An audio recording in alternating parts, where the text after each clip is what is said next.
My name is Michael Coates. I'm a former firefighter, but I'm also a former soldier.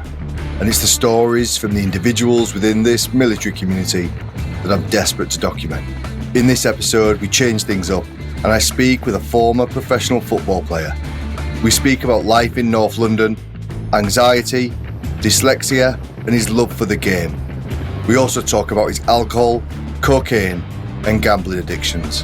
A brutally honest and open conversation, a gambling special. Paul Merson. This is Declassified.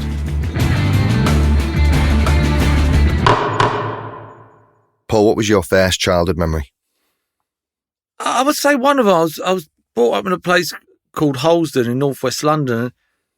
There's a house round the corner, a Protestant's house, and I didn't know at the time, but every time the window just got put in every week by someone would drive past and put a brick through it, and I just couldn't understand. I was like, I used to get scared, like, because I used to think, my God, what's that? Like, constantly just keep on smashing the window, constantly, every week without fail.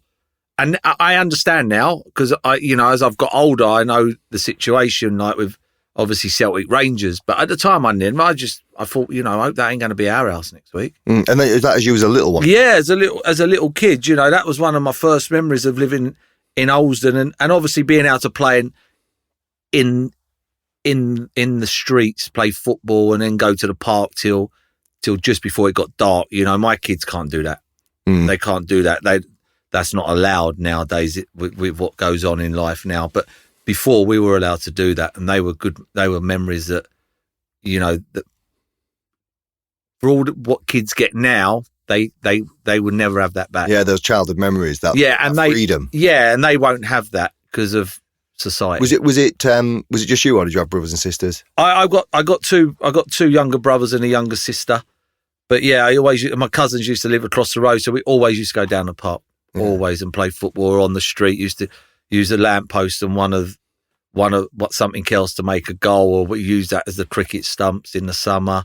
Yeah, it's weird, really, because I can remember that, like, as I'm talking to you, like it was yesterday, and what it looked like. But something 2 years ago, I wouldn't really remember. It's weird. Yeah, yeah, it is. Yeah, but I think there's that kind of enjoyment of living, especially that innocence of living. Yeah, and then no fear or no, it was just happy-go-lucky. It was one of them, no worries in the world. I look at my kids now and I think, I wonder what your brains, like what you're thinking. Yeah. But they don't think anything, do they? Just go out and have fun. They don't know what's going to happen. Yeah. What was the house like you brought up in? We lived in a big house, but we lived upstairs in the house. So as you walked in the front door, the old lady who lived downstairs, our front door was the bottom of the stairs. And then you walk up there, and then, I'm trying to think of the plan of it now, but yeah, we all slept together. I had a plastic sheet I must have been till I was about 10 or 11. I constantly kept on wetting the bed. That was a big thing. I wet the bed.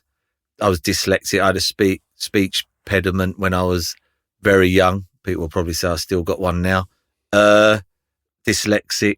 It's hard. Weren't good at school. The only thing that got me through school was being a good footballer. But, all those things, wetting the bed, like, would that be like anxiety? Yeah, I think, my dad used to like go and play cards. He used to love playing cards, my dad. And I always remember, always waiting when he'd come home, when my dad come home, he played cards through the night. Love playing cards. Do you know what I mean? And I think that was sort of a situation. I always wanted to be with my dad. Always. I very struggled with, like, not being with my dad. Yeah. Did you feel safe? Yeah, I don't know what it was. I love playing football and being around him, and do you know what I mean? And then, like, yeah, my mum used to get me to ring up the card score. I remember used to ring up the card score and say, my dad there, and I could hear my dad in the background say, tell him I'm not here. Do you know what I mean? And at the time, it's like, but as time went on, I'd done it. Do you know what I mean? Like, I've had that before where, I've been in a pub and someone said, oh, it sounds like Mrs. rung up. Yeah. You know what I mean? I'm not here. And it's weird how it works, how it... Did you think he had a problem then?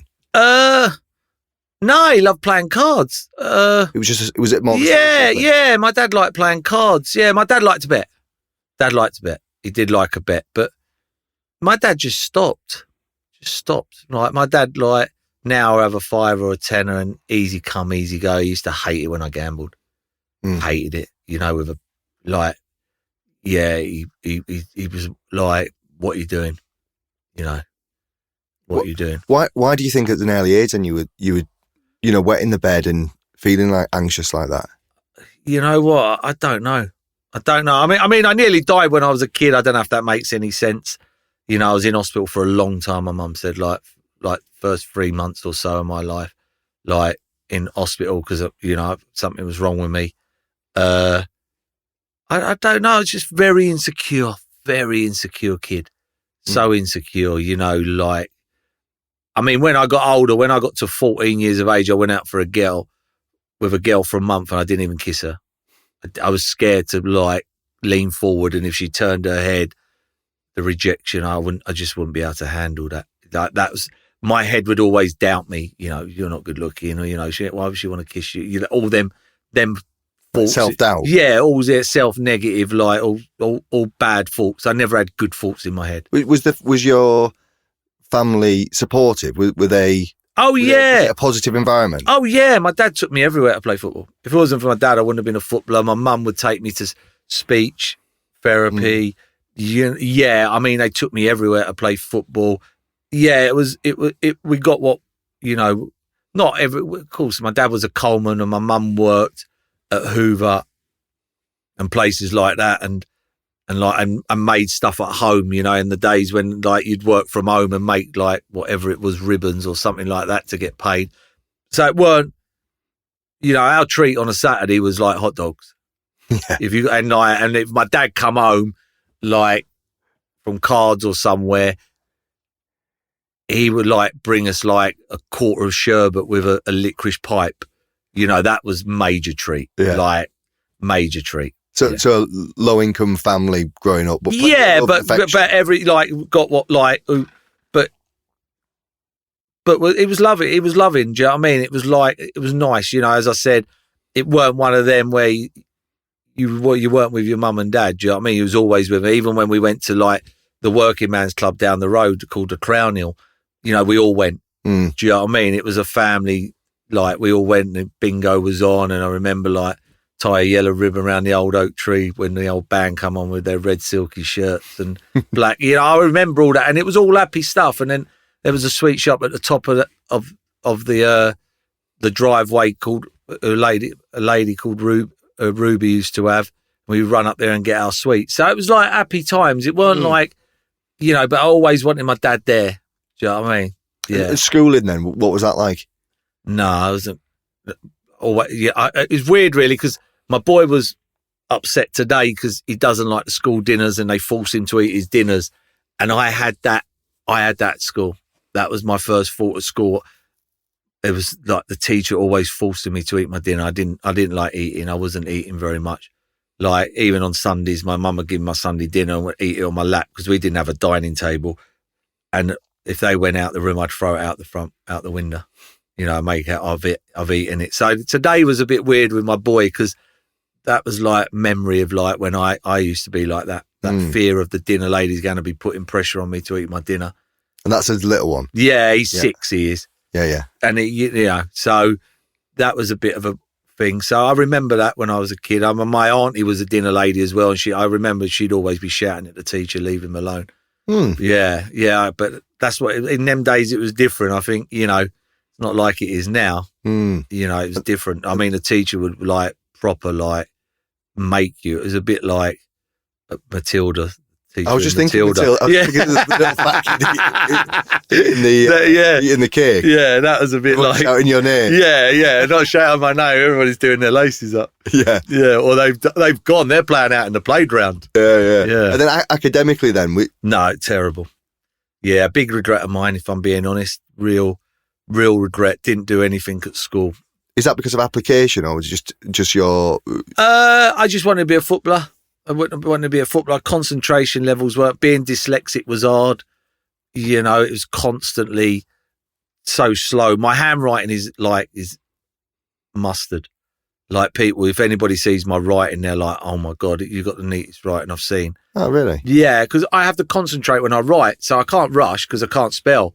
So because I can't spell, my writing's so neat because I take my time. You know, so it's quite interesting like that. I mean, I used to be in class and I used to have to like write what I was going to write down in the air, like with my finger in big letters to see it. I mean, it's weird how you see, you know, I see names now when I'm on Soccer Saturday and they're all mumbled up. I can't pronounce them. It's even now at 53 years of age. Well, so was because you said how strict the teachers were. Yeah. So, no one knew at the time we did. Yeah, exactly. So, dyslexic, yeah. That's what my point. So was you treated differently?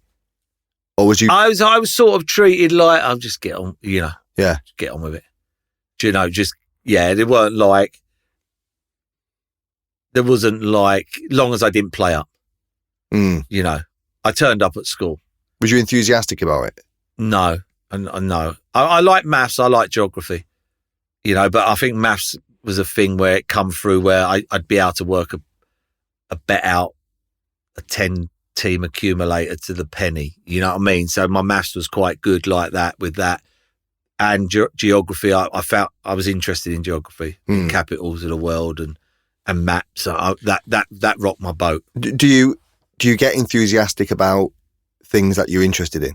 Yeah. And did you back then? Yeah, like geography, something like that, or something like that. I'd get interested if you said to me, "Oh, you got to write a 10-page essay now on something A4 paper." I just no, just haven't got that.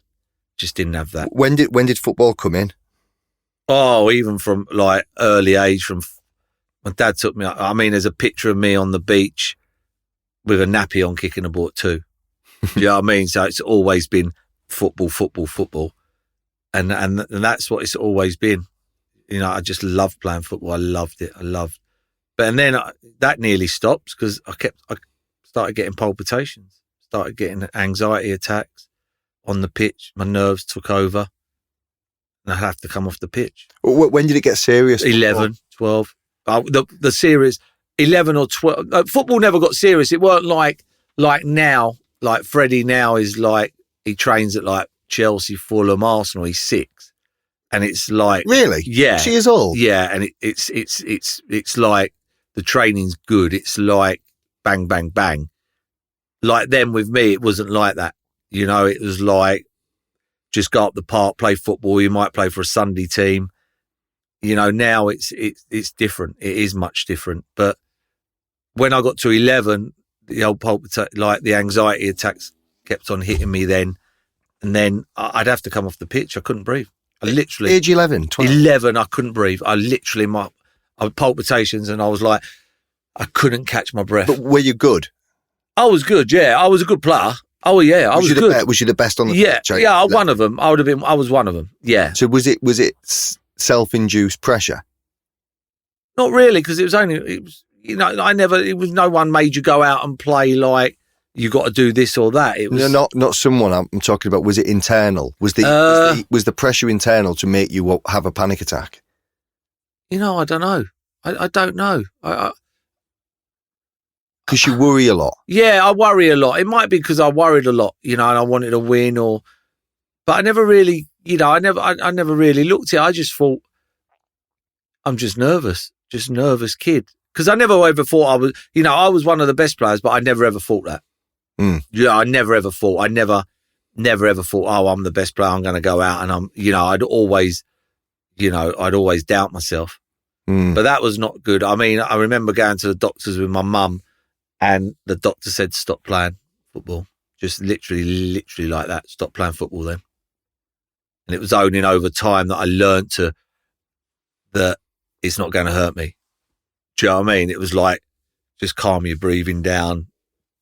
And I still got that when I played for Arsenal. Even when I played for Arsenal at 17, 18 years of age, I still got that. You know when you're in the game, 12, 13 years old, were you concentrating on the game and nothing else? Yeah, I didn't know anything else. But I'm on about actually on the pitch. Was you in the game, or was you worrying about external stuff? Question.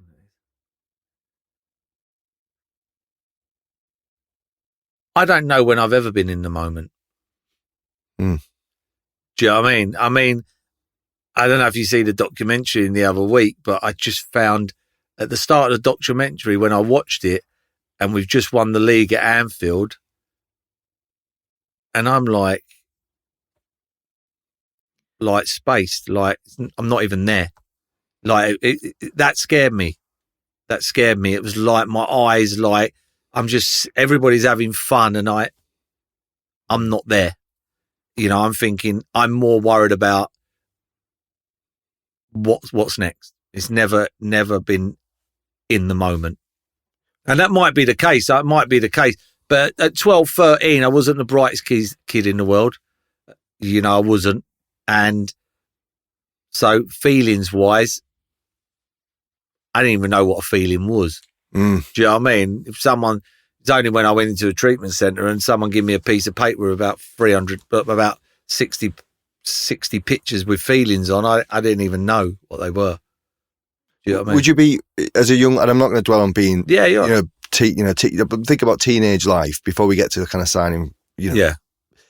Were you impulsive? Would you do things rash, or would you calculated about what you did? Would you do daft things? Would you do boisterous things on an impulse? No, I was straight. I was a Chris Tavray. I was a straight, safe. Mm. Like I say, Chris Tavray is one of my favourite cricketers, but he was safe. He wouldn't give his wicket away. He was, and I was like that. I wasn't one of these it's going I was scared of being naughty. Do you know what I mean? Yeah, I was thinking that when you were saying it. Yeah, even I wasn't one of them let's go and be naughty and all that. Were you scared? I don't want to put words into your mouth. So you can just say no. Was you scared to let your parents down, especially your dad? Would you be worried on football? Yeah, I would have said because put a lot of work. I would have. Yeah, there would have been pressure on that. But my mum and dad were getting nothing out of it. Do you know what I mean? It weren't like if I done well, they would get anything. It was only in pleasure. So I don't know. Yeah, I think they would have got a lot of, Yeah, a lot of pleasure, but it's not like it wasn't like they would get a house or anything like that if I played well, or you know what I mean. So it wasn't like. No, it's more. Yeah. I meant like would you let them? Would you feel like you were either letting them down or achieving for them in a positive way, like just by scoring the goal, or getting selected? Yeah, I would think. Yeah, I always try and make my dad happy. Yeah, yeah, but he would never put pressure on me. You know what I mean? He wasn't one of them who went, right, you got to play well today. It was weird. He was just and he'd always pick everybody up, like a couple of lads who couldn't get. He would go, and we'd go and pick my mates up, and you know what I mean. It was like football was. I think football. If you like football's the best thing to bring friendships together, and mates. Like we went on holiday last week, and Freddie, who's 6, who when he was 3, 4, I could see him in me, a bit shy, but now he started to play football. He just goes and does stuff now. He'll go and play with the kids, and it's nice. Before he wouldn't leave my side. He was a bit like me with my dad. Yeah. And I think now he started playing football, he'll go and do stuff, which is nice. So sport's a level, especially. Sports is there, but it brings people together, and it makes makes friends, and I think that's a good thing, and he's got good friends now in football. What year did you sign for it? I signed for Watford at 12. Yeah. Signed for Watford at 12, and I loved it. I had a bad injury. I smashed my knee open. I cut my knee open at 11. Just moved over to Norfolk to a council estate. My mum and dad still live there today. And a piece of iron, we were one of the first houses to move on, one of the first families. And a piece of iron went in my knee, and it cut my knee open. And it was touch and go, it was bad. And then we went on holiday to a caravan, and I was the wicket keeper because I couldn't move, and I, being want to win everything I do, the ball went up and I went for it, and I fell, and my knee come open again. Got rushed to Chichester Hospital, and a doctor sewed it together again. He put catgut in it. The what you use for a tennis racket. No, I don't know that. What is it? Catgut. You know what a tennis racket? What you hit the ball with a tennis racket is called catgut. It's Right, okay. That's the string. The string, yeah. Yeah, and that's what they sewed my knee up with. Yeah. So my knee can like people go, oh, Paul Merson. Like if you talk to anybody about football, they go outside the right foot because I used to kick the ball with the outs. But it was only because my knee can literally just turn it can turn all the way round, sort of thing, because it's on a thing. So that happened, and then lucky enough, I started high school and I started late because I couldn't go to school. So you imagine that, insecure, shy kid. And then at 12, I loved it at Watford. And at 14, Arsenal coming for me. My dad's a massive Arsenal fan. All my family are massive Arsenal fans, bar me. And they made me sign for Arsenal. I remember it like it was yesterday. I was 14. A man called Bill Graves come around who found me. He sat down with my dad, and my dad wanted me to sign. And at 2:00 in the morning, I remember writing down, signing it, and I run upstairs crying my eyes out. I was gutted.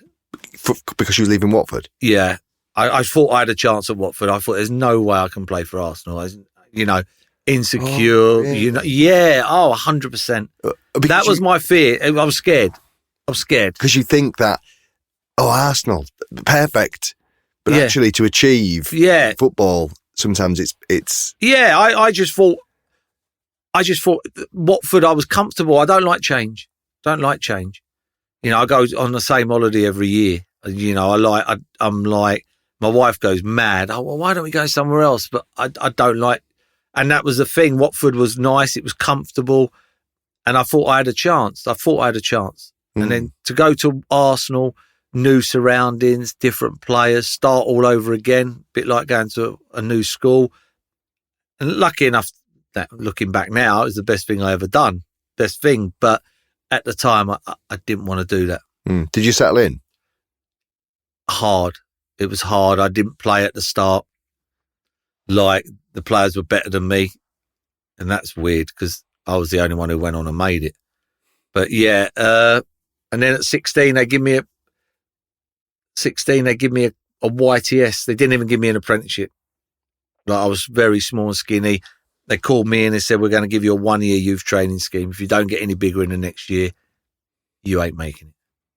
No chance. I was like probably 7 stone wet through. Oh, really? Yeah, really. Like, honestly, I see pictures and like really thin, skinny, and didn't look like a footballer. And then that was it. Then that's when it all started. Did you play? The reason I say it, because I remember being 17, I was in the army, and I would only played rugby league with kids. And then at 17, I started playing rugby league with adults and getting banged about. Yeah. And in the space of 3 months, I just shot up. I must have put on 20 kilos or something in 4 or 5 months. Did you, in the YTS, were you playing against bigger people, and was it a bit more? I wasn't even really playing a lot, but you was training every day. Yeah, sorry. See, that was the thing. We were training every day. Like, so going from school, training Mondays and Thursdays, like in the evenings, to going every day, then I shot up, maybe, but it all started then. That's when it all started. I remember getting my first wage pack, and I'd done the whole lot, done it all. What do you mean? Well, I got £100 a month. I got youth training scheme, £25 a week. My mum got £140 a month for looking after me. And I remember my first wage pack, me and my mate went and got our wages at the bank. And in them days, you had to go to the bank to get your wages. It wasn't like put it on you. There wasn't even a phones then. And I remember going in there and they were queuing up. It was packed, the bank was. And it was, everybody went to the bank on Friday to get paid. And I got my £100 out, and I thought I was a millionaire. I'd never seen £100 in my life before. I mean, that was like serious money. Like, and my mate, well, he's got his out. I said, what are we doing now? I thought he was going to literally say, we're going to go Oxford Street or Bond Street shopping. And he went, I'm going across the road to the betting shop there. And I went over there and I walked in, like walking onto a spaceship. It's a different world. Completely just took me out of myself. I couldn't believe a shy boy, like insecure, just changed just changed me. It was like weird. It was like, for that 15 minutes, I'd done it all in the end, my money. 100 quid in 15 minutes? In 15 minutes, done the whole lot. Never had a bet in my life before. Never bet. What did you feel like afterwards? But devastated. I mean, at the highest level. I mean, the one thing with gambling, and I've learned over the years, and that from that 1 minute then till the time I stopped just over a year ago, there's no quicker come down than gambling. You know, you can go out and get drunk or take drugs and you're up at high, and you come down slowly. Gambling, there's no middle. You are up here, you're flying along, everything's great, and bang, 5 seconds later, everything's gone. And I mean gone. It's not like, and it's like, shit, gone. In like that quick. And there's no, and that's what it was like. It was like, I'm up here and everything was flying. It was great. And it all gone. And I was on the way home on the train. I thought, what am I going to tell my mum and dad? What am I going to tell them? They think I'm coming home with £100. That's like, you know, where we live, that's a lot of money. £100. I've got to go work now for the next month, no money. And I remember I got onto the estate where I live because I had 21 stops on the train on the way home. And I thought, what am I going to do? And this is at 16. This is how clever you get when you're gambling. I got my face and I scraped it along the wall. I scraped all my face and I scratched all my face. It was all bleeding. And I run indoors and my mum went, what's wrong? And I said, I've just been mugged on the train. And she believed me and she gave me her 140. She gave you 140? She gave me her 140 because I... Did Arsenal pay her the 140? They give her 140 for looking after me. Right. But she give me it. She give it to because she thought I'd worked all hard for a month and I got mugged on the train. Can I ask you just to set the picture? Are you in like Arsenal tracksuit here, or are you in just civic normal clothes? No Arsenal tracksuit. Yeah, because it's Friday because we have to Arsenal tracksuit, bookies, Arsenal tracksuit. Yeah, on the way home. Back. Yeah, straight my face along the wall, all cut, running. I got mugged, and my mum felt sorry for me and gave me my money. When was the next time you gambled? Soon, literally when I went back to work again on the Monday with the 140. Yeah. Then you thought, oh, I'll get money. I've got money again. And that's when it started. It started then. It was like people go, oh, you know, it's gambling starts somewhere. You know, it started at £5 and £10 bets. You know, it weren't like straight in the £100 on it. It was £5, £10 bets. It was like bang, bang, bang. What were you gambling on? Horses and dogs. That's all you could bet on in them days. There was nothing else to bet on. At 5 o'clock, the betting shop shut. That was it. 5 o'clock. So there was a restriction. So was it a case of just getting these bets on as quickly as possible? Yeah, that was it. You know, there was nothing else to bet on. Soon as 5 o'clock come, the betting shop shut. That was it. You know, or whenever the last race was at 5:15, 5:30, finish. And that was UK. It wasn't like that was UK, Hong Kong, America, and all that. Oh yeah, no, there were no phones. Yeah, no phones. There was no, you know, nothing. That was it. Bang. You can't bet on anything else. Were you in between everything? Because you obviously, you're going into the Arsenal system. You're getting good money for a kid that's come from no money. Yeah. Are you, when you haven't got any cash, are you thinking about gambling? Or are you thinking about football? Where is your attention here?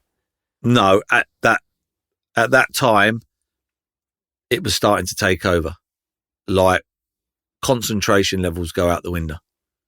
Like, all you're concentrating on is where I'm going to get money from to have another bet. You know, what am I betting on next? And that's what it was like. You know, football was good because the dolphins in your brain, and you don't need a lot to get them going with gambling, is then football would carry it on. So I had that job where when I stopped gambling, the football give me the high. Give me the high. So it wasn't like I had a job that gave me massive highs, but then when the football finished and I come off the pitch, it was like, what do I do now? Boring. And that's why I just kept on chasing that high.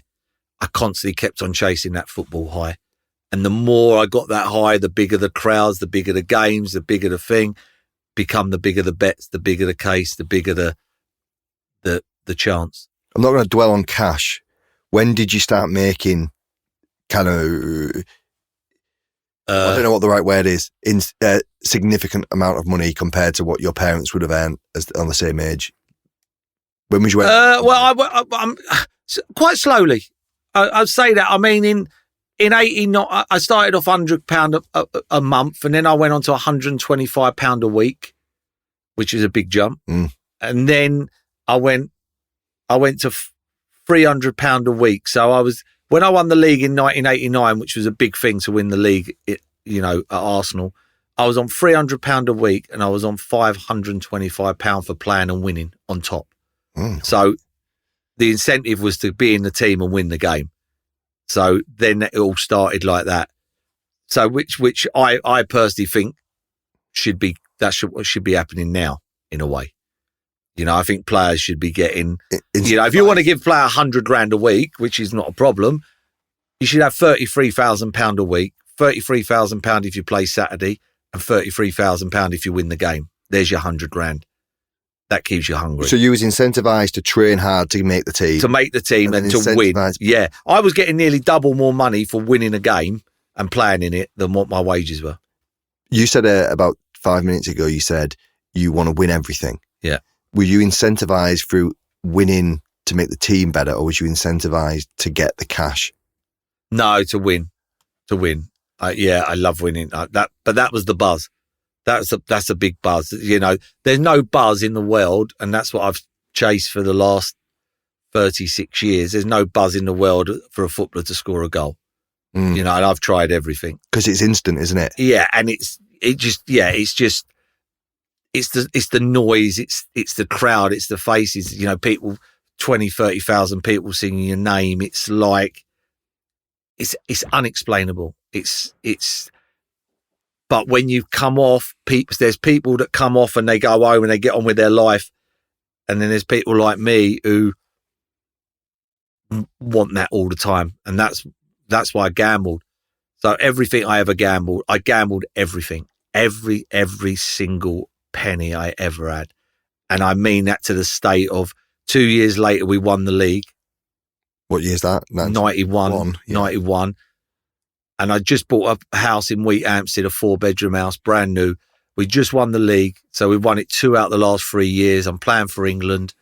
Like, I just won PFA Young Player of the Year a couple of years before, which is, as a kid, as a teenager growing up, is probably the highest accolade you could win. For everybody in the league to vote you as the best. Oh, that's a peer-to-peer thing. Yeah, everybody. Yeah. So every player in the country votes for the best young player in the league. Shit. And I won that.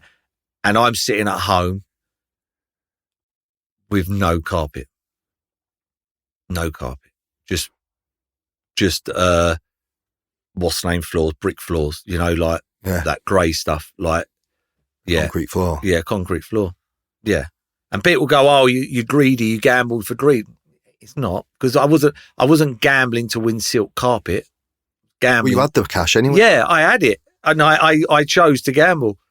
I lived in an apartment in Birmingham. I know we're jumping long time ahead, but I lived in a flat in Birmingham for about 8 years and never bought blinds because I chose to gamble instead of buying blinds. So just the money to buy blinds is nothing, but you'd have rather have spent that little bit, the 10 quid from IKEA blinds. Oh, yeah, I can't. I've never, ever, even when I used to go into a shop and see a pair of trainers, I'd think, no, fuck, I'm not paying 100 quid for them. You know what I mean? But I'd walk out the shop and have £10,000 on a Lithuanian under-20s basketball match like that. But I can't justify going and buy myself anything. When you was in your flat with no carpet, what was house? That was the house. Beg your pardon. Yeah. What was your? Did you ever go into like a depression? I think I was always depressed. I was never like. I was like a clowny, like when I was on my own, I was like just gone. Sad.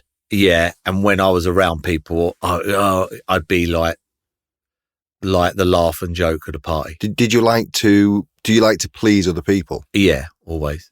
Always wanted to please other people. Always wanted everybody to like me.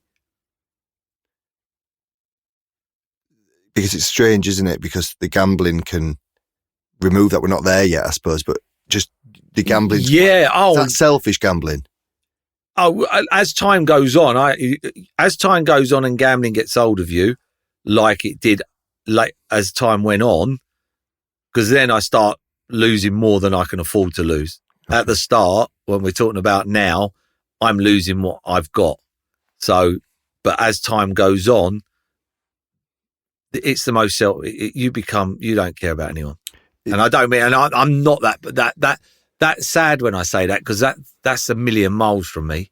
Yeah. But that's where the addiction takes you. Yeah. And I think I was just seeing the contrast between you wanting to please people from this loving family and then to not give a shit. Yeah. The 1993. Yeah. You did FA Cup, Coca-Cola Cup final against Chef Wednesday. Yeah. I remember being in my social housing house. I was 10. Yeah. I used to have hundreds of pictures. I used to get match and shoot. Yeah. I was big into football when I was that age. And I had pictures of you and Alan Smith would have been yeah. And Waddle and Hares. I had all these pictures up. I used to cut them all out and stick them all on my wall. And there's an image of you with your moped. Yeah. and you were doing the booze. The drink thing. Time. I'm moving us forward to come back. What was the thought process in you doing that then? And what do you, when you see that image now, what does it say?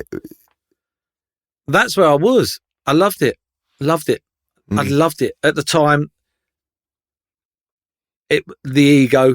It was like my mates were in the crowd. It was like we're going down the pub. You know, that was it. I mean, that I just scored one of my highlights of my career. Scoring a goal at Wembley in a cup final was like one of the ultimates. You know, I played in the FA Cup final that I always dreamt of playing in 3 months after that. And we drew the game and I was like, we can't go out. There was no interest of like winning. I would have rather tossed a coin. I'd have rather tossed a coin that day after the game. You had to play again, didn't you? We had to play again on Thursday, so that means we couldn't go out Saturday. So I'd have rather just tossed a coin. That was me. It was like all or nothing. Even then with the game, all or nothing. Just get the game out. Did you ever? One of the reasons why I said that, I was 10, and I remember seeing that image and thinking, what? And so I can't remember who explained it to me, but he was saying that it was alcohol that he was referring to. And I used to think, but he's a footballer. What? Why is he doing that? And did you ever feel any responsibility as a role model, as a professional athlete? You know what? Jules Graham always used to say, every week he'd call me in, he'd go, who you are, what you are, and who you represent. Who you are, what you are, and who you represent. So give yourself have a bit of pride in yourself. You know, who you are, what you are, you're a professional footballer, and who you represent the Arsenal. You know, and I never got it. And I only just get it like the last year or two. And as I say that now, like I say the Serenity Prayer when I'm in trouble or, you know, I don't feel right. When I say it slowly like that, I understand what he's saying. And I should have had pride in myself. I didn't. I hate myself. I like myself. You know, people used to come up to me and go, oh, you're a great player. You're a legend. I used to think, you just knew what I was like. You know, I don't come home at night, go out. I come home days later. You know, you don't know what I'm like. I used to hate myself with a passion. Now, my first wife stabbed me. And she's not a bad person. She's a good person. She stabbed me. Because she said, who's it going to be? Drink, gambling, or me? And I laughed. And she stabbed me. And I'm like,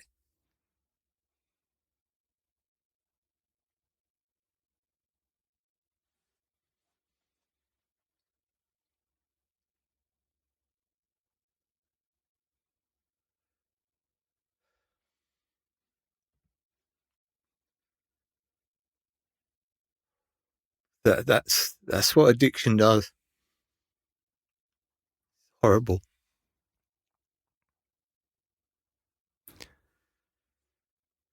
Yeah, I just think of that. Who laughs at someone when they say drink, gambling, or me? And I just laughed. I mean, just laughed. And I mean, she stabbed me in the hand, and my hand was over my face. I mean, and she's not like that. And that's what it does. It's evil. It's evil, like how it gets you. Like it wants you on your own. That's the addiction saying that. Like that's the addiction saying, like on your shoulder or in your head. Yeah, get red. Be on your own. If you're on your own, and you can do whatever you want. And that's what it does to you. It gets you on your own. It wants you on your own. You know, if I talk now, if someone rings me and I don't pick the phone up now for a couple of days, I know I'm drifting away. I know it's getting dangerous again. I know it's getting dangerous. Have you been around good people? What's your social support network? Yeah, like? Yeah. Good people. Staying out. I don't go in bet. I don't look at betting. I don't go in betting. I don't go in pubs. People say to me, "Oh, you come to the pub," or like, you know, it's a saying. Going to an hairdresser's every day for a week. By the end of the week, you're going to have an haircut. You will, and it's the same if you sit in if you sit in a pub. By the end of the week, you're having a drink. What's the point in being in there? So you're in there for a reason. It might not be consciously or conscious knowing it, but you're going in for one reason. That's in the end, you're going to do that. Gambling, the best thing that ever happened was blocking my phone. I got an app on my phone called Game Ban, which that stops me putting any single betting thing in my phone. It will block it. I mean, I think it's £26 a year. I mean, it's the best £26 you can ever spend. Because my phone's a walking casino. It's 24 hours a day. You can sit at a bus stop. It's just the rules, the betting regulations were in 2005. These phones weren't even invented. They weren't even about, you know. So that's why it's got to change. But the one thing I've always learned and I've seen over the years, addiction wants me on my own. It wants me on my own.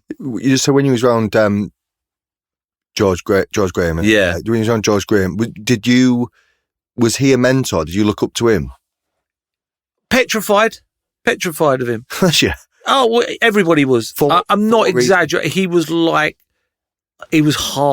He was like, he ruled with an iron rod. He was like every grown-up player was petrified of him. And petrified. And did you respect him? I respected him till I'd had a drink or a bet. And then, like everything else, as soon as that happened, it all went out the window. You know, it was weird because, and then, you know, the drink and the gambling. Then I found the drugs. You know, I went in a pub one night, finished a game, and I went to meet a mate of mine over in Boreham Wood in a pub called the Mousetrap. Is it still in Arsenal? Yeah, oh yeah. This is 94. I'm flying along still. I'm playing for England. I mean, like, playing for England, and I go to meet my mate in a pub in the Mousetrap in Boreham Wood, and I go in there. It's the wrong pub, but it's lively. The pub's lively, and everybody's a lot of Arsenal fans in there buying you a drink. And I thought my mate would meet me there, or I was in the right pub an hour later. And then a couple of people said, "Do you want a line? This is 94. It wasn't around then. It wasn't rife like it is now. Do you know what I mean? It was." And I went, "No, I'm all right." I'd been around it before. I'd seen it with cousins, boyfriends and things like that. And I was like, no. And I left there that night, and I knew I was going back next week. I knew I was going back. That whole week, I knew I was going back. What for? To do it. So you knew in your head? Yeah, I knew that day that I left that I was going back next week. So was you pissed up in the pub? Oh, pissed up, and I still didn't have it. So you had this, you know, we call it willpower, or you will short term. Then you knew. Yeah, but as soon as I come out, I knew I'm going to. Was you thinking about it all week? All week, and I remember I played at Everton away, and I chipped Neville Southall, and we won the game. And I come home, I got off the coach and went straight to that place, straight to that pub, straight to it, and for 11 months I took it. From about January till November, 10, 11 months. I've never seen something bring me to my knees so quickly. Oh. I mean, I was so addictive to it. It was, I mean, the people I was doing it with were like blown away. They were like, "Oh my God, calm down. It's like you only need one or two. And I was like, I couldn't get enough. Was you taking it midweek or just on midweek? I was taking it indoors on my own. Oh. Indoors on my own, like literally watching telly and then going to the toilet when I was in the house with my wife and doing it.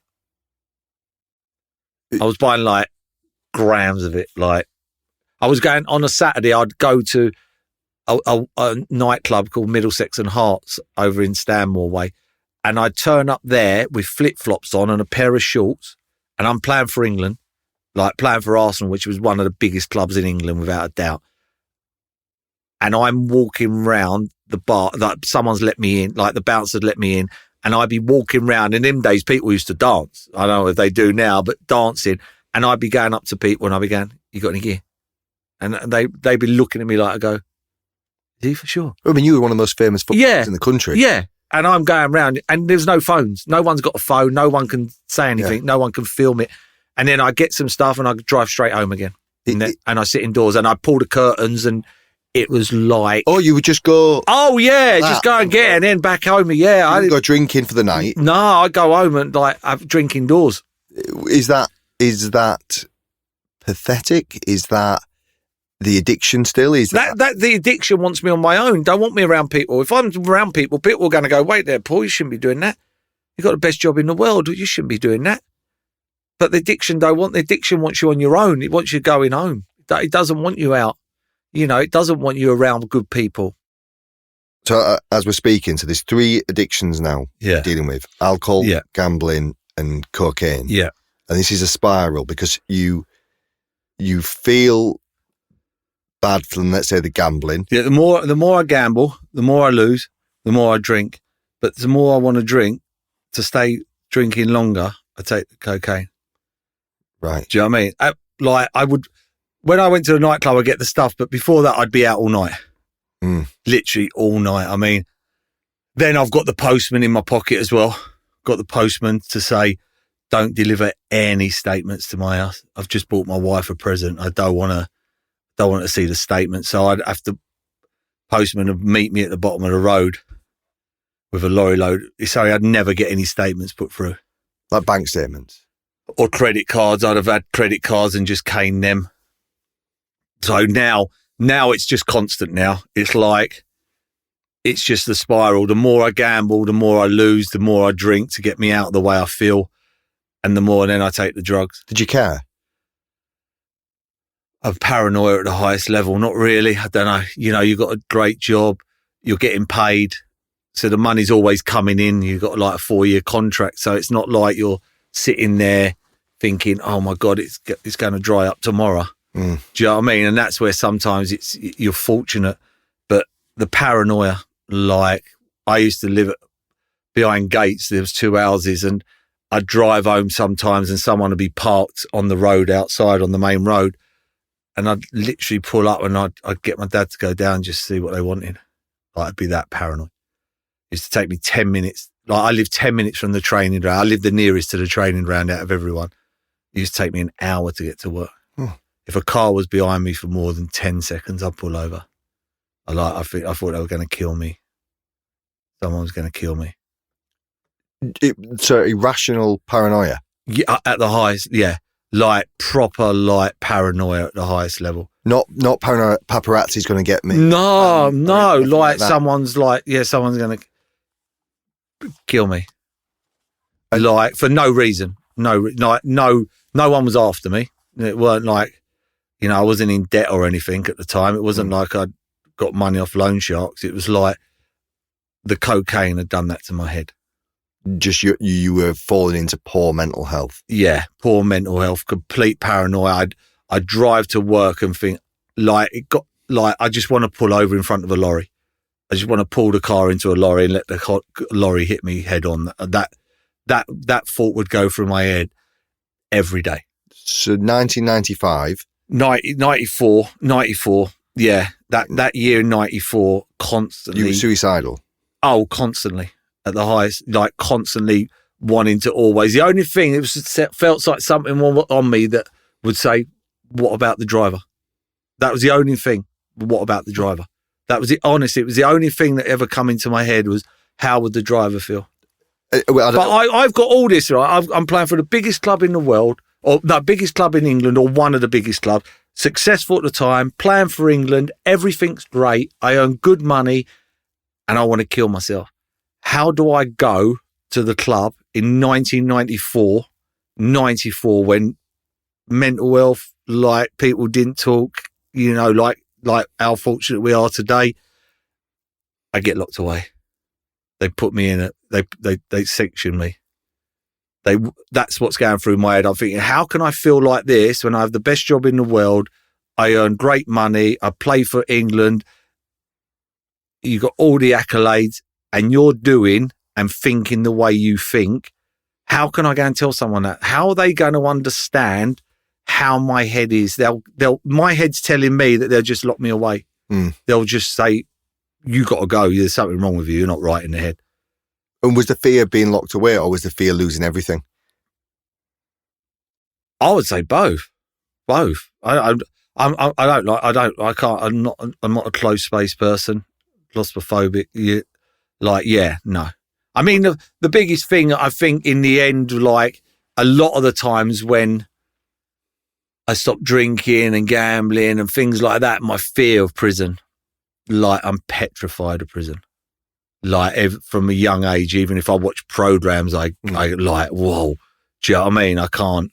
Yeah, it's just a massive fear of mine. So being trapped and imprisoned, is the addiction at this point? Is it like being in prison? You know what? Is it trapped? Are you in? Oh yeah, you're trapped, but you're not. If you know what I mean, you're trapped in a way. But it ain't like I've never. Thank God, I've never been in prison. Thank God, and I pray that I never do. But I would take my thing over prison. Sitting here today, I would take I would take that. My uncle, who's passed away now, used to say, "You're better off being skint as anything than being in prison." Did you ever feel like in that time, 94? Did you ever feel like you were a victim? No. I didn't even understand it. I just thought I was greedy, always wanting more. I got the best job in the world, as I said, playing for one of the biggest clubs in England, playing for England. I'm greedy. I'm a weak, greedy, not a good person, not a nice person. Don't come home at night. Come home when I want. Yeah. Not, and that's the thing. Then you stop, you come down, or you lose all your money, and you go, I'm not a nice person. My self-worth goes out the window. My self-esteem goes out the window when you can't be asked to do anything. And you sit there and you think, you know what, the best thing to get out of this? To have a drink, have a bet, take some drugs. And it starts again. And then that ends again. And you go, I don't want to feel like this. What gets me out of feeling like this? Have a bet, have a drink, have a gamble. And it's like being stuck on an old record player. It's literally starting. And when you don't know, and this is, as time's gone on now, this is 94. When I went and see the club and said, I'm struggling here. I'm struggling. I've got, I'm taking cocaine, and my heart was like, I felt my heart was going to come out my shirt once on a football pitch. And I went and see the club the next day, and I said, I'm struggling. And I went in for drinking drugs. The gambling was irrelevant, because that's not going to harm your performance. So no one's interested in that. Do you know what I mean? No one's interested. I mean, this is how I don't know what the word is. I don't like using mad. I'll go ill. This is how ill I was. We're sitting in Sweden or one of these Scandinavian countries in the July of 94. So this is what I started in January taking drugs, and I'm like, I'm like taking it, like I can't get enough of it. And we're sitting round a table in Sweden or Norway on pre-season, and all the lads are chatting, and Lee Dixon says, a mate of mine works for the paper and they have a massive story on a player. They're just waiting for it to break. They have a massive story. Not once did I think it was me. Not once. Not once. I didn't never sit there and think, I just thought, I wonder who that is. Not once. He didn't know it was, but it was me. Mm. It was me. But I didn't, that's how ill I was. I didn't even see it. Didn't even see it was me. And was it the cocaine? Yeah. It was the cocaine. Obviously, someone's rung someone and they just kept on people ringing. When people keep on ringing all the time, there's no fire without smoke. Mm. Well, there's no smoke. They're not just shooting on telly. But yeah, I mean, and then I went into treatment for that, for drinking and drugs. And the day I come out, I remember going in November. I had to meet the FA, and I met a counsellor called Stephen Stevens, who was an unbelievable counsellor, unbelievable. And I sat down with him and he went, right, you're going to do a 6-week program at the Priory in Southampton. I said, yeah, but that's Christmas. He went, yeah, you'll be in over Christmas. I said, I can't. Sorry. No way, I got kids. I love Christmas. I'm not, no, I can't. He said, well, I'm going to be strong with you. He worked in Albuquerque. He'd worked in like some places. And he said, I tell you now, I sit in now to this day. And if you don't come in now and you want to have Christmas, I don't think you'll be around in 3 Christmas times, if you're lucky. And I thought, shit. And I went in. And lucky enough, I got out Christmas Day just to go home and see the family. But yeah, that hit home. He said, you don't come in this Christmas, you'll be lucky if you see another 3, if you get to 3 more Christmases. That's how bad I was. Tough love. Yeah, and that's how bad I was. Like, it wasn't, I just thought, oh, but he knew. Did, we talk about performance, like, drink and alcohol affecting your performance. When do you think you were at your best on the pitch? When I weren't drinking and gambling at Aston Villa. Oh, really? Yeah, 100%. 100%.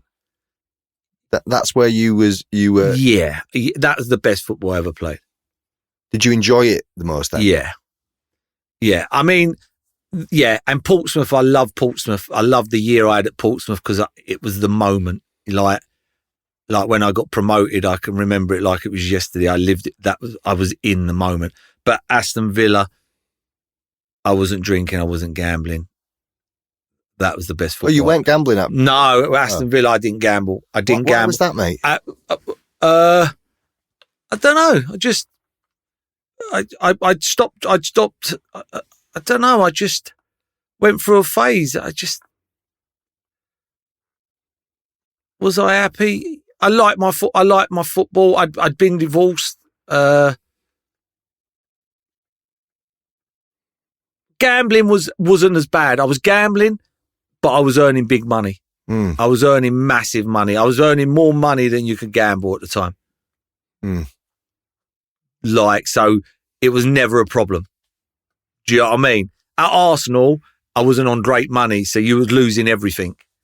When I went to Aston, I went to Middlesbrough, and then I went to Villa, and I was getting extraordinary money. Like at that time, I was getting you couldn't gamble the money away. I don't understand. Could you? So was it about making money then? What was it? The risk reward? Was you trying to self-harm? What was the reason why you wanted to lose everything? I never had an understanding of money from ever. Like I always, my best mate, he still gambles, and we years ago used to gamble together. He could never understand that I never used to go mad. Like if he lost his money, he'd go ballistic. Ah. I never. And he still laughs to this day. It's like he used to go, water off a duck's back because I couldn't justify the money. I was playing football. I had the best job in the world. I was getting paid to play football, stay fit, be in fresh air every day of the week. And I was like, it's not like I don't earn this money. It's not, you know what I mean? I'm not going onto a building site or working in a mine or being a fireman or a policeman, like a job where you got to work hard. Do you know what I mean? This was like, I never had the appreciation of money. I couldn't justify it. So it was like, well, I haven't worked for it ever. I'm doing something I've wanted to do since I was a kid. You know, when I was growing up as a kid and I wanted to be a footballer, when I used to watch Match of the Day with my dad or the big match with Brian Moore, I never sat there and felt, I didn't even know they got paid. I just wanted to be a footballer. I didn't want to be a footballer because I wanted 6 toilets and 5 baths and 4 cars and 8 watches. I wanted to be a footballer because I wanted to play football. I love playing football. Yeah, and that was the thing. The money was like, you know, I've been a multi-millionaire. I've been a millionaire and wanted to kill myself. The money's irrelevant. You know, it's the head. It's an inside job. Is it like gambling tokens? It become monopoly money in the end because you're betting on the phone. You're betting on the phone, so you're not. Okay. You know, I never went in. I haven't been in a betting shop for about 3 years ago. I used to go in every now and then, but I've been in a betting shop and sat in a betting shop all day for about 20 years. You know, I used to live in the betting shop 20, 30 years ago. Lived in the betting shop. I'd even take the little one in the betting shop in a car seat and put them in the corner. You know, 29 years ago. You know, that's where it took me. But then it become gambling on the phone, just on the phone. When did you stop playing football? What year? You know what? Time flies, doesn't it? I think I got the sack at Walsall about 38 years of age, which was my biggest regret because I wasn't well.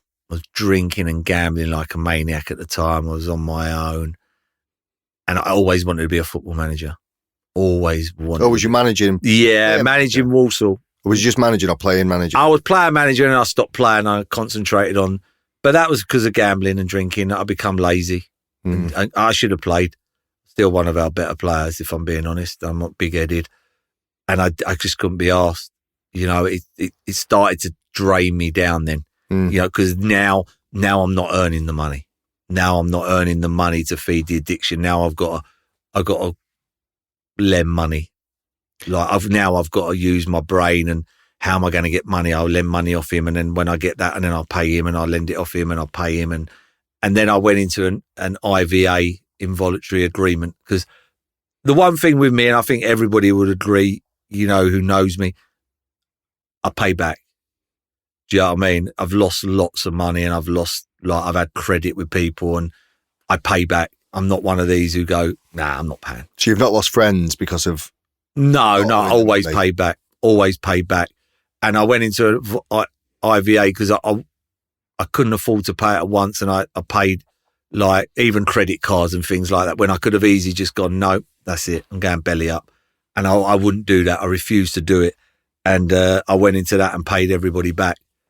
And then it started taking its toll. The money started, you know, I wasn't earning footballers' money anymore. But the bets were not getting smaller. So in between, so sack from Walsall. Yeah. So let's say early 2000s maybe, something like that. Yeah, I was about 38. 38 I was then. I've been at Sky 14 years. About 14 years I've been at Sky. So yeah, I was fortunate enough. I was sitting at home one day thinking, what am I going to do? What did you do then between leaving Walsall then and Sky? It come literally straight away. Oh, really? Virtually. Not it come not like on a consistent basis, but I worked and done some like pundits. Pundit stuff, and I would do one Saturday every month, and I might do a midweek, and then as time went on, I got a thing. But that was a release. That was like that kept me.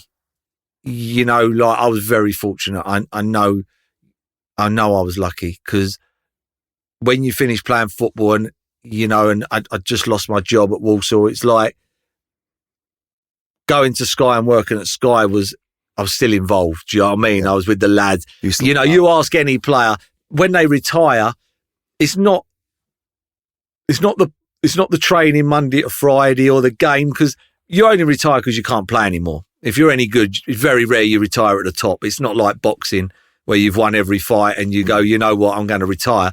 You only retire from football when you become shit. Very rare you leave at the top.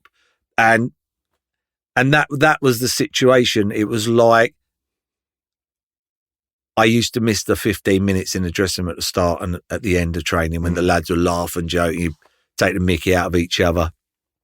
But I got that at Sky. You know, when I went to Sky and Matt Letizia, Jeff, Charlie, Tomo, I had that buzzy buzz still. It was like being in a dressing room. Yeah, and when you're an addict, you want to be. I need to be around that. I can't be on my own.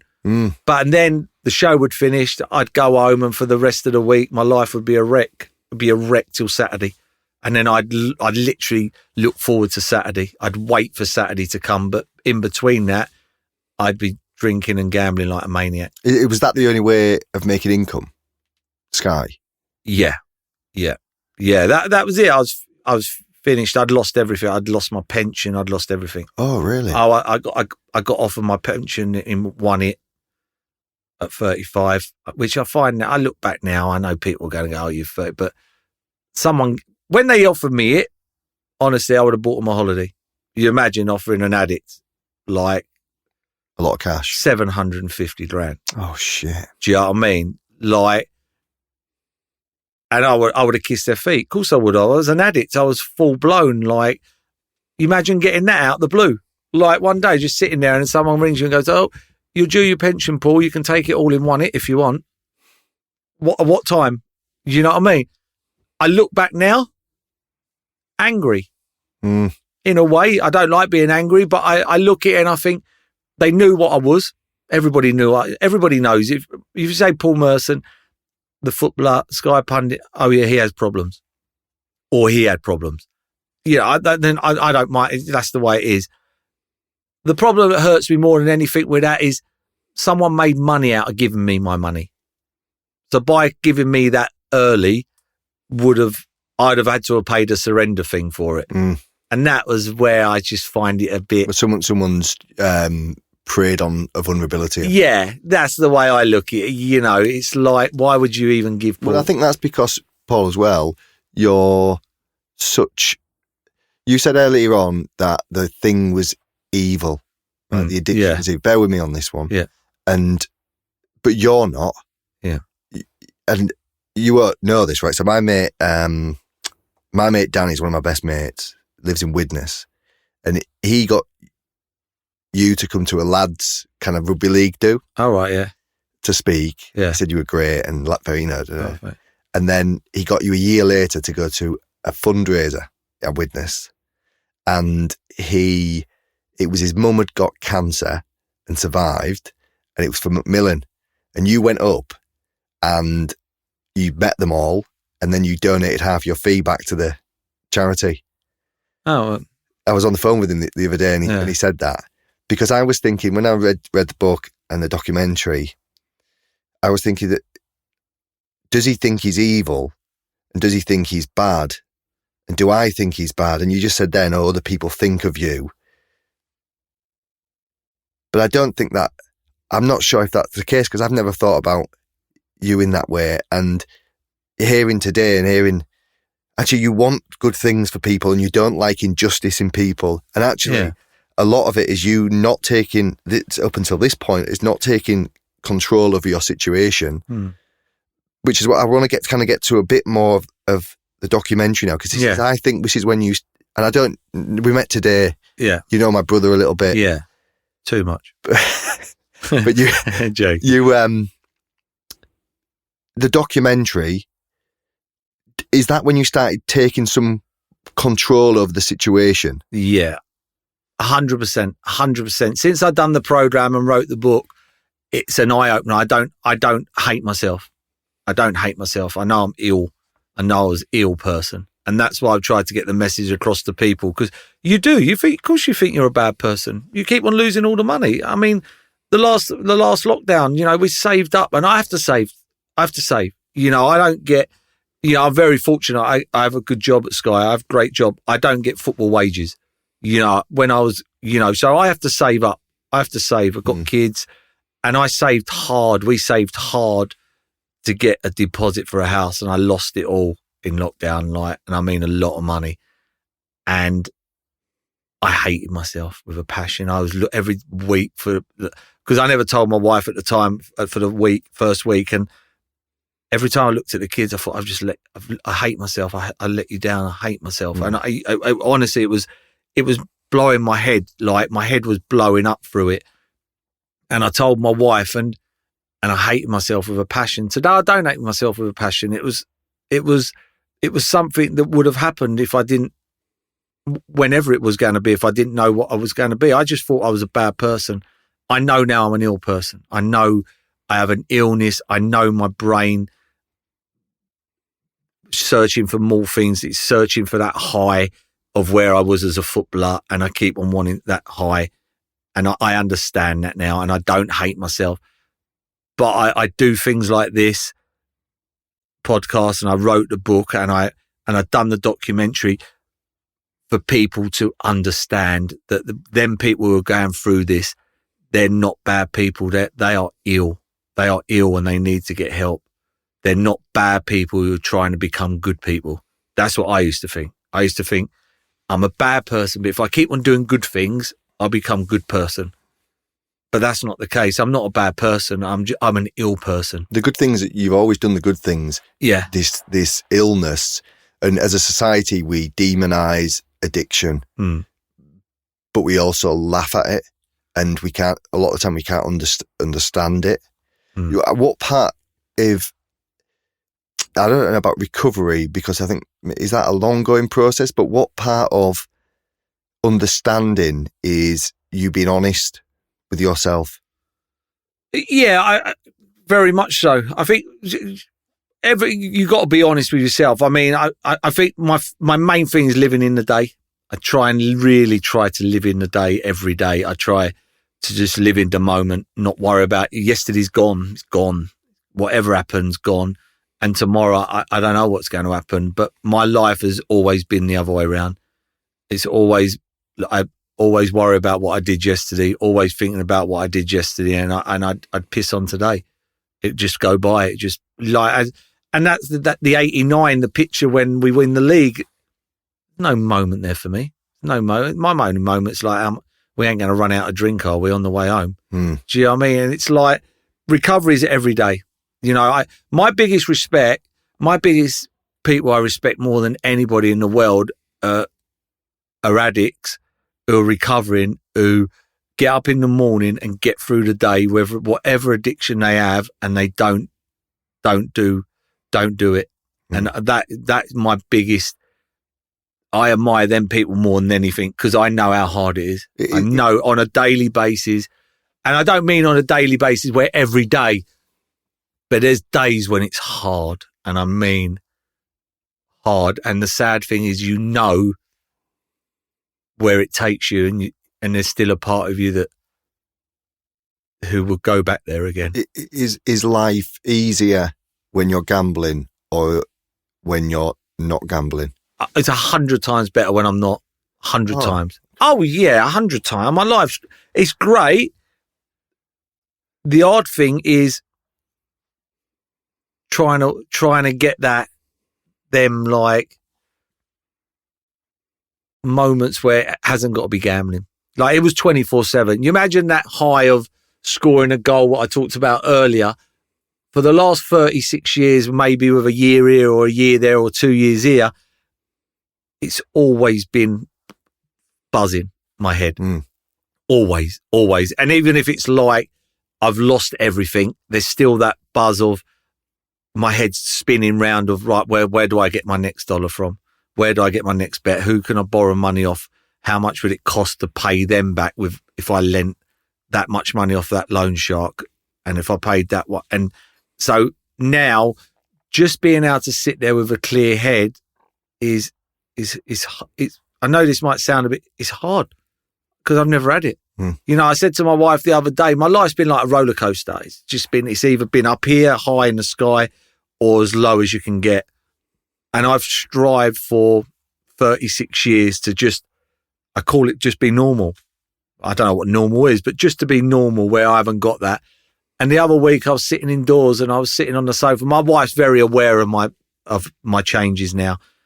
And she said, "What's wrong?" And I just said, "I'm bored. Bored."